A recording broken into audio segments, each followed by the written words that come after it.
أنا رايدم اليوم سويت كارثة ثانية، بنهاية الفيديو تعرفوها. قلبت المحل مختبر تحليلات، جبت 4 سوائل كيميائية مختلفة، حبيت أخبطهن سوا وأشوف شنو طعمهن يطلع بالنهاية. أكيد ما أنصحكم تجربوه، لأن بعض الأشخاص معدتهم ما تتحمل كل هاي الخربطة. ما أريد أحد يتأذى بسببي، أنا بعدني عايش لأن نشرت لكم الفيديو.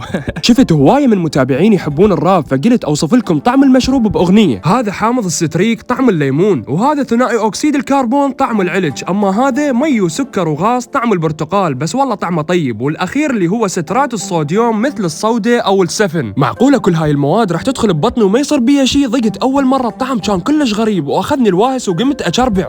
هاي ايش قاعد يصير؟ ما حد بيكم يفهمني، احس نفسي دا اطير، واحد منكم يلزمني. شنو هذا عصير؟ لك هذا المشروب سطرني، معدتي تبكي بالزاوية تقول لي دخيلك خلصني، دخيلك خلصني يا عمي، دخيلك خلصني، دخيلك خلصني.